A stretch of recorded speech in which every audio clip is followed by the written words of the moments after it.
Hello, Internet. It's been a minute. So, you might be wondering what's happening here. If the title was not clear enough from the bunny ears, this is my 2023 Q&A that I totally didn't not get round to doing at the end of last year. So I'm totally not doing it now here in January of the following year. Shh, don't tell anyone. On a subject of don't tell anyone, this is actually the second thing that I have recorded today. Ooh, but that's for another time. That's not for now. Sit down, be quiet. So, third one of these. Thank you again for people who have sent me questions. I say I don't know how people feel about these particular videos, but I really enjoy these kind of videos, as I've said before, and I really enjoy making them. So that's, in my mind at least, reason enough to do it. So let's just dive in. So first one is from Steve. Thank you, Dad. His question is very straightforward. Hardest thing to play on guitar? It's a very good question. I've put my answer into two parts, in a sense. Not in a sense. I've literally put my answer to two parts. Already rambling. Less than 2 minutes in. Good start. In terms of area of like playing, I would definitely say solos. Ironic, given that I'm answering a question for my dad, who is a ripping lead player. Um, I can definitely, at this stage, I can now write and passably play solos, but it's never really been my strong suit. I've been I'm much more drawn to riffs, and particularly guitarists who sing as well, which is probably indicative, most of the bands who I really enjoy, that tends to be the case. Um, so yeah, and I've always been drawn to that element rather than the. I can do like melody lines and I can write like single note sections for songs or the go into riffs, but doing like an actual solo has never been my area of expertise.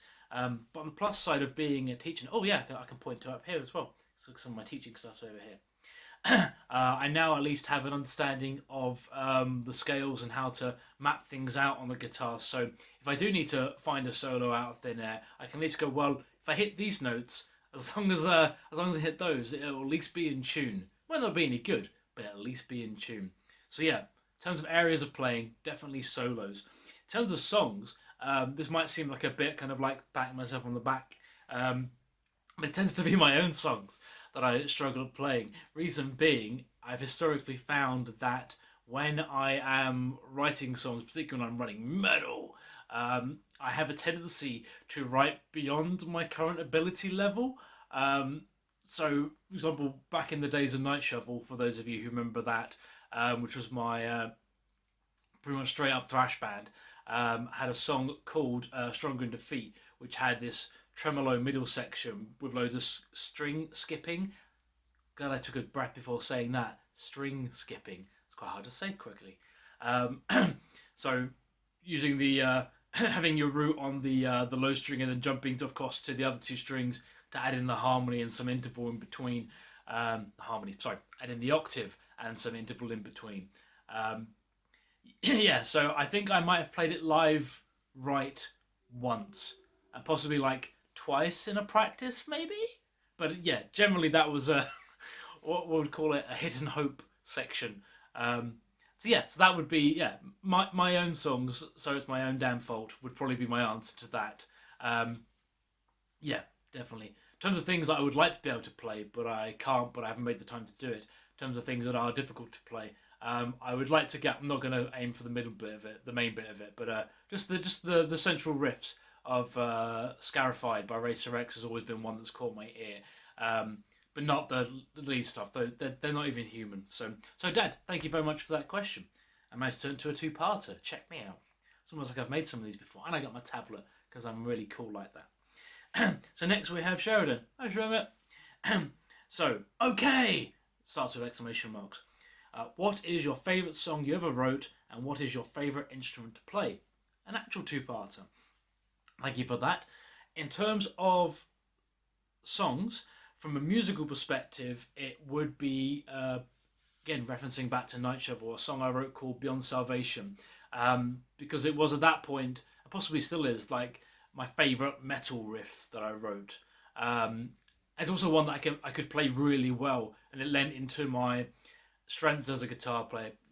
This actually follows on nicely from the previous one. So lead stuff is kind of not beyond me, but not really my my go-to. Whereas doing like single note riffs in a particular pattern while singing something else over the top is something I've been able to get a grasp of pretty well. Particularly, playing guitar and singing in a thrash band, you need to be able to kind of separate those two processes as much as you can. Um, yeah, and also has a bonus point of that is one of three songs that I wrote around the Christopher Nolan Batman trilogy of films.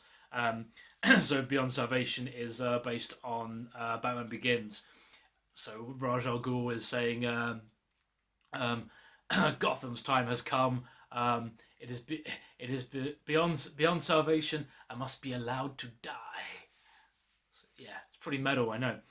So music-wise, that would be the favorite one for him. That one's actually on the Bandcamp page I set up for Nightshovel, so you can go check it out. Maybe I'll be sensible and put a link below. Oh, that's what I did last time, didn't I? I put loads of links below to various things. I'll remember to do that this time. Thank you, past me. Lyrically, it would be Nocturne, which is one of the more recent. I say more recent. Is one of the later songs I did with Menhir. So without getting too dark and bleak and heavy and morbid, that song is based on the opening to. I always get the name wrong. I want to say it's "Unweaving the Rainbow" by Richard Dawkins. Basically, his explanation about how we shouldn't view death as this kind of tragic event. Death is the kind of the reward for being to be born, as a very paraphrased version of that. So yeah, and that really resonated with me. So I'm quite proud of how that one, again, pretty metal riff, which I'm happy about. But yeah, I'm really happy with how I managed to incorporate the elements of that opening section of his book. And I even used a little clip of it as the intro for this song as well when I'm doing it live, just to start on a really cheery note. We are going to die. That makes us the lucky ones. So if you ever read that first page or find a clip of him reading it and then look at the lyrics, you'll be like, oh, you've just taken this and fit it to your music. And like, yes, I have. So yes, musically, Beyond Salvation. Lyrically, Nocturne. Favorite instrument? It might seem like a really obvious answer, but I'm going to have to say guitar. Since I came to Sheffield 18 years ago, crumbs, it's been my mainstay. I started off on drums when I was younger, picked up guitar in my teens, and there was kind of a bit of an even mix of the two up before I came to uni. But then, having a drum kit in your dorm room at halls isn't really very feasible. But there's plenty of room for guitars, and there was always guitars in my room. So it's been my go-to since getting into writing songs and trying to become a gigging session depping musician. That's been my my go-to and my main tool for putting songs together, and also for participating with other people as well.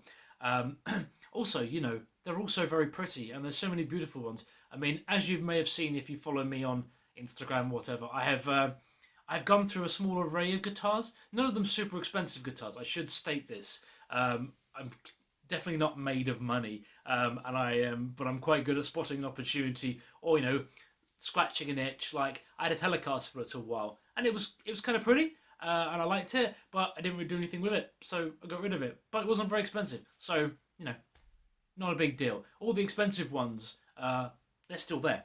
Guitars are just over to my right, and they're not going anywhere, funnily enough. So yeah, favourite instrument to play would definitely be guitar. So thank you very much for that, Sharon. Who's next? Luke. Luke's awesome. So Luke of Baal and Bleating Apocalypse fame. What orchestral instrument would you most like to be able to play, and why? Now, I think I may have had a similar, something that touched on this in a previous Q&A, but the answer's still the same. It would be double bass. I'm not, on some level, I'm not quite sure why. it's always been the one that's interested me. I think possibly just the sheer scale of it. I'm pretty sure that a double bass is taller than me, being the lovely 5'9" that I am. And it's one of those itches that it's never been I guess itchy enough. I couldn't think of the word itchy enough to follow up. But it's something I would like to definitely have a stab at some point. I mean, I'm in no way a classical musician, but I've always liked when people are playing a stand up and they're playing fingers or they're doing the kind of the slap and popping thing, but on a double bass. I think it's really cool, and having that bigger body and the resonance of the lower register notes. And also the fretless, so you get the kind of that really smooth transition between all the notes. Albeit the kind of witchcraft of how people know where I'm a guitarist. I need frets, simple as. But yeah, definitely double bass. At some point, I'll make that happen. I don't think I know anyone who owns a double bass, but I probably know enough music teachers at this point that I could probably get access to double bass. Maybe that could be a little goal for this year. Okay, let's do it. Let's do it. Let's pinky promise. I'm going to attempt to play a double bass before the end of 2024. Cool, thank you. We're in it together now. So thank you for that, Luke. Next up, Dean. Hey, Dean. So, Dean, with quite a big question. What are your thoughts on the current Sheffield live scene? I've had a bit of a ponder on this one. And to be honest, I think it's great at the moment. I think it's quite fantastic. It's definitely I think in the best states as long as I've been living in Sheffield. So 18 years at this point. Obviously, we've had a few venues that have come and gone, and some smaller places that have disappeared, like the Royal Standard and that kind of thing. But we're fortunate that we still have lots of really cool places where there are opportunities to play, like Corporation, particularly because as Jake is now the booker there, and he's always keeping his eye and ear to what's happening within the scene. So good on him. And then places like Leadmill, and places like Sydney Matilda. And yeah, and then you've still got these little really small places that pop up every now and then. So yeah, there's always opportunities to play. And like with the bands I've been in and the projects I've done, if you ask ask a few people, and you can probably get a gig within the month most likely. And I think that's really good. Also, something we touched on in the videos I did with Joe leading up to our For Absent Friends gig. But also Metal to the Masses, and having Metal to the Masses is one of those things where there's always a bit of hoo-ha and a bit of drama about like people playing favourites or anything like that, and historically that's been something that's bugged the Sheffield iteration of it. But over the last, I've lost track of how many years now, while Gaz and Jake of Heel Turn, hey Gaz, have been running it, it's become, because it's been so consistent and because they've been so open, transparent about it, and basically new bands keep coming through. A lot of bands who have another crack at it will come back, but every year there's always new bands that I hadn't heard of, or perhaps weren't even formed by the time the previous one happened. So there's lots of new music coming through. I mean, we've said goodbye to a few bands. I mean, I finished Menhir, but I'm not going to moan about that to you. I say moan. I made the decision to, and I ended it on a positive note. So I don't know why I said moan. Ignore that bit. But in particular, last year, Gilmore Trail played their final gig, and Sobriquet played their final gig. Which is, it's bittersweet because become good friends with pretty much all of those people.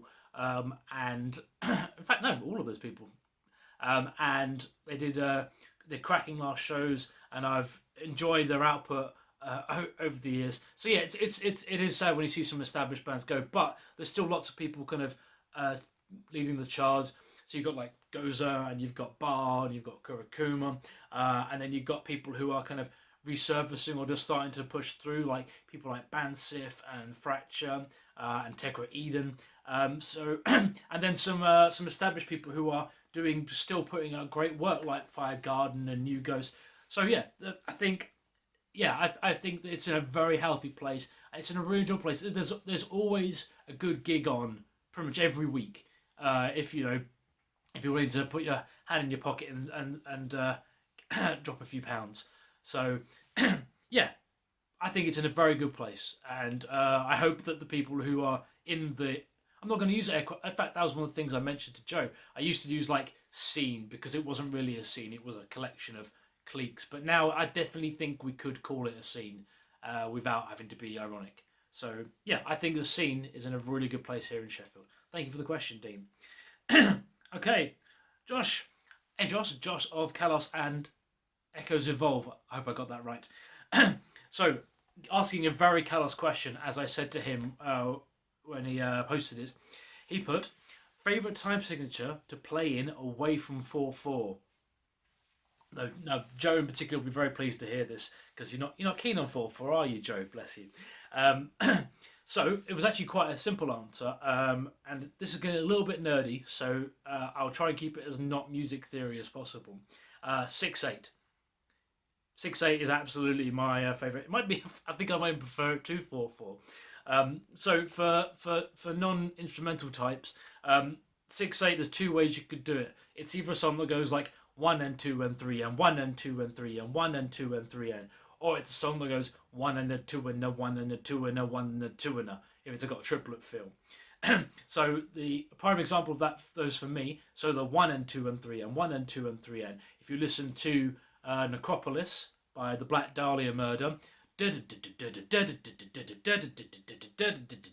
that kind of thing, and then for the 1 and the 2 and I mean, I could point you at like a jig or a folk song. No, I'm going to point you at Slayer.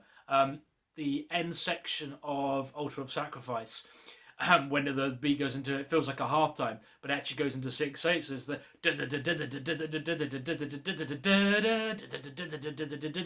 etc. etc. So yeah, so those, and I've used both of those throughout various bits of my writing, and I remember to write them down so I don't forget. So in a song called Stronger in Defeat, that I mentioned earlier in terms of the not being able to play my own songs, the main riff of that is that 1 and 2 and 3. It goes that kind of thing. And then back to my Powerhouse days. Hey Powerhouse, I hope you get to see this in some form. I wrote an opening jig for when I was in a Cayley band that did metal elements, which is why I was there, because I knew nothing about folk music, which was called the Powerhouse Way, which will take too long to explain in this video. But that's that 1 and a 2 and a 1 and a 2 and a, and I basically, it's also similar rhythm to Children of the Grave. Bum, bum, bum, bum, bum, bum, bum, bum, bum. I use that kind of rhythm. Also, as a side note, Josh, I also enjoy putting in like extra bars or like extra part bars or removing part of bars. So the Menhir song Fossil, the first part of the riff reps 5 times rather than 4. So you got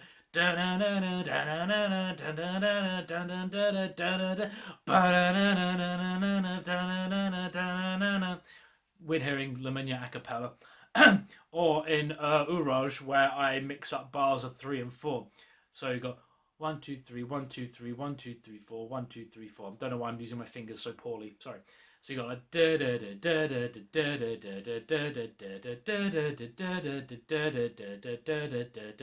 that kind of thing. So yeah, well, I'll keep it a cappella because then it doesn't get too nerdy. Also, it's the fact that I have a very kind of, there's definitely a ceiling on my musical theory. But yeah, as a long-winded way of saying 6/8, Josh. Thank you for that awesome question. Cool. Final question. Thank you again for watching it if you've made it this far. And appropriately, it's from my lovely wife, Kathy. Hey, sweetheart. And the question is, what lyric would you use as your musical... Let me try that again. Snip. What lyric would you use as your musical/life motto? Now, I've actually put a few down because in the same way that people's tastes change over time, certain things have resonated with me more at various points or depending on what my situation is. So the first one that jumped to mind, whether you like Hatebreed or not, is not necessarily relevant, but in the song Live for This, there's the line in the chorus, if you don't live for something, you'll die for nothing. And particularly as like a younger metalhead, I was like, yeah, that's so, it's so powerful and so deep, man. So that one always stuck with me. And then on the more kind of, I think the ones that have really stuck with me present day are the ones that are tied to kind of dealing with mental health, because I've talked about mental health so many times on this thing, and I will continue to do so because it's very important. But yeah, I find nowadays if there's lyrics that kind of resonate with that, or I think back to songs I used to listen to lots. So My Last Serenade by Killswitch Engage, end of the chorus, from yourself, you can't run away, which in the song has got a very kind of foreboding, you're stuck with yourself kind of way, kind of image. Whereas the way I think of it now is, from yourself you can't run away. Basically, if you need help, it has to start with you, because you're the only person you can't get away from. And then, so again, sorry, very brief pat on my back for myself again.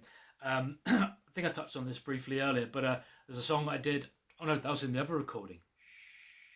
Song I did called "Win or Learn," which was the chorus part of it was simply "You win or you learn." Well, the lead into the chorus was, and that's something that there's a lot of those kind of cheesy, kind of like cliche expressions. The the live, laugh, loves of the world.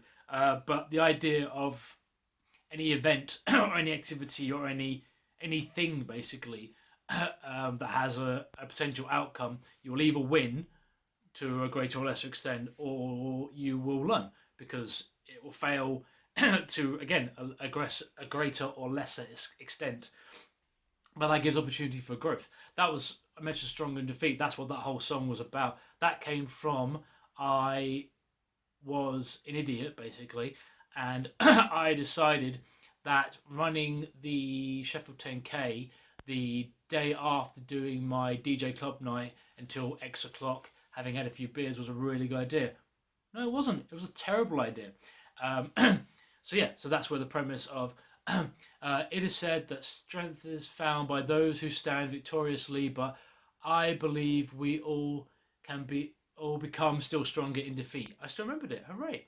And then a couple of Devon ones to finish off, again with the more positive side of mental health in terms of accepting help and being able to offer help to others as well.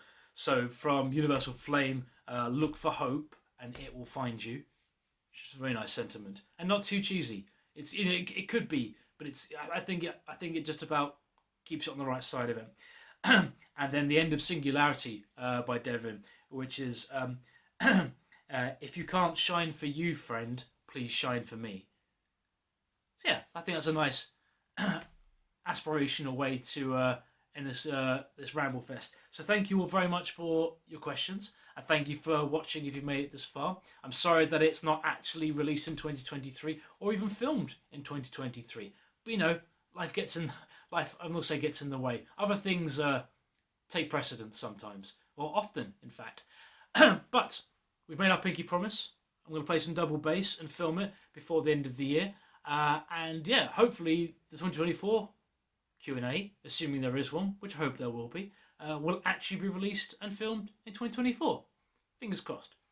Anyway, that's enough of me prattling at you. I hope you are well, hope you enjoyed that, and yeah, to the future. Have a great day.